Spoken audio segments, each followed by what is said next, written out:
hello, if it isn't the triumphant traveler. And why might you be visiting the shrine? A sign of piety, perhaps? You literally told us to come meet you here! I was just joking. I've been waiting for you. Seems like someone's in a pretty good mood. Mm-hmm. Catching up with an old friend I hadn't seen in years was truly delightful. By the way, I heard that you had a duel before the throne, with a Fatui Harbinger no less. Courageous and astute. I must say, I am most impressed. Defeating Signora head-on in a duel means that your strength exceeds my expectations. Still, you did end up victorious. I gather congratulations are in order. Sure feels good to finally thwart the Fatui plan for once. They caused plenty of trouble along the way, but at the very least, they didn't get their hands on another Gnosis. Wait a second. Did you say Gnosis? As in, the little thing that looks something like a chess piece? Yep, that's the one. You've seen one too? Gnosis belong to the Seven. They're what keep them connected to Celestia. Oh. What's wrong? I handed that over. You did what now? Well, how else was I supposed to save your skin from the Balladeer exactly? The Balladeer is number 6 of the Fatui Harbingers. In terms of strength, he is superior to Signora. I'm not the kind of person who risks life and limb for any old reason. For once, Paimon just does not know what to say. After A created her puppet vessel, she no longer had anywhere to put it. As her erstwhile closest friend, A handed it over to me, and I've kept it in the Grand Narukami Shrine ever since. She no longer needs the power of the Gnosis, and in any case, she tells me she has severed ties with Celestia. Thus, the Gnosis became not only useless, but also a potential source of conflict. Is that not a good bargain, exchanging it for the one at the core of the plan? Judging by the results, at least, I dare say I struck a good deal. When you put it like that, Paimon has to agree. The Traveler is worth more than a Gnosis.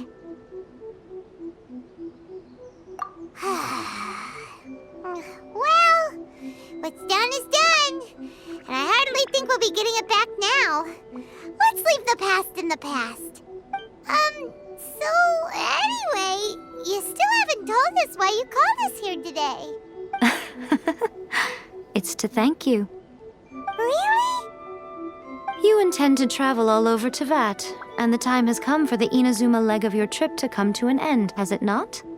As a mark of my gratitude, I will answer any questions you may have about the road ahead or the events of the past. What would you like to know about? Sorry, I haven't a clue. I'm also unfamiliar with the god you describe. But if you still have doubts about A, I would say they are misplaced. Not only does she not fit your description, but she voluntarily gave up her Gnosis long ago, severing her ties with Celestia in the process. That's good to hear. Otherwise, given that I'm her familiar, it could have made our relationship rather awkward, don't you think? Don't worry, we aren't looking to pick a fight with you. I wish you the best of luck. May you soon discover the truth behind it all. As for your brother's whereabouts, I will use all the resources at my disposal to investigate it, and I will also borrow some of Ayato's people from the Shiumatsuban. I'll let you know if I find out anything. Consider it part of my means of thanking you.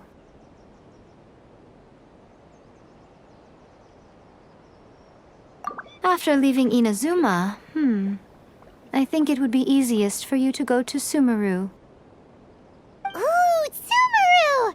We've run into loads of scholars from there on our journey so far. Yes, well, Sumeru is the land of the god of wisdom, where the quest for wisdom and knowledge is never-ending. But their obsession gives rise to some truly inexplicable things. In Sumeru, knowledge is holistically managed as a resource. knowledge is a resource? Yes. I don't know whether it was the sages or Lesser Lord Kusanali who came up with the idea. Lesser Lord Kusanali? That's a cute name. Oh, you haven't heard. Lesser Lord Kusanali is the deity in whom the people of Sumeru place their faith. It's their chosen term of endearment for her. I'm sure you must have some things to discuss with her too. I wish you all the best. That puppet was built with technology that has been lost to time. Perhaps she, as a god, is the only one privy to the knowledge of its origins. Still, there's one other thing on this topic that I suspect you may be curious to know. Before A began modifying her own godly form, she took it upon herself to create a prototype puppet. So, you mean there are 3 Raiden Shoguns? No, the prototype was merely a proof of concept. Its appearance and intellect were not based on A. It was a test. The original plan was for A to simply discard it. But perhaps A thought this to be too cruel, because in the end she chose only to seal the power within it. Later, this puppet wandered Inazuma as an ordinary human male with his own consciousness, until the Fatui took an interest in him. Ugh, not the Fatui. Some eccentric geniuses in the ranks of the Fatui made adjustments to the prototype, not only unsealing his power, but very likely rendering him even more formidable than his original specifications. The object of divine creation is now the one who has taken possession of the Gnosis, and the prototype puppet is now known as the Balladeer. What a crazy story! It is, isn't it? Who can say whether it's coincidence or destiny? I'm surprised an outlander like you is aware that there was once a change of Electro Archon. Few citizens of Inazuma are aware of this. Morat's told us. He said that the Electro Archon Ball has passed away. Yes. The truth of the matter is that there were 2 twin gods, Baal and Beelzebul. Twin gods? They won the Archon War together, and when Baal established the shogunate, Beelzebul became her Kagemusha, or shadow warrior. In other words, she acted as Baal's body double. Beelzebul is A, with whom we are now both acquainted. Baal's name was Makoto. As far as the world was aware, there were not 2, but 1.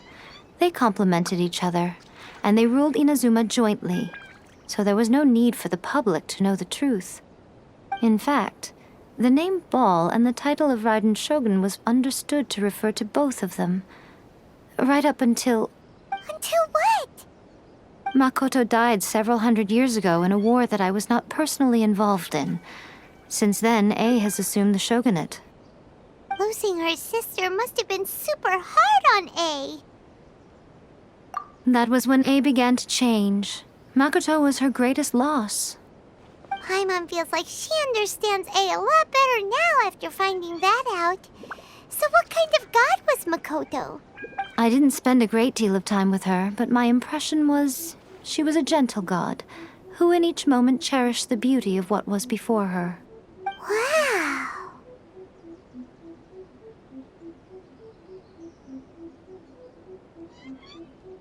Are you sure?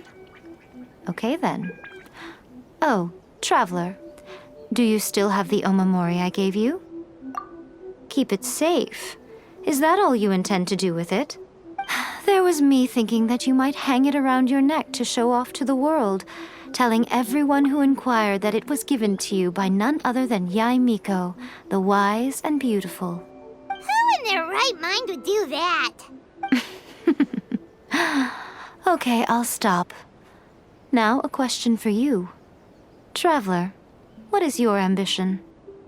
I see. But that is merely a small goal, based on what preoccupies you here and now. Your ambition should be something that transcends the world below and the starry sky above. Something that shines in unison with fate itself. Perhaps the reason you do not possess a vision is that such an ambition has yet to be engendered within you. It's a possibility. Continue on your journey. And maybe that moment will come to pass.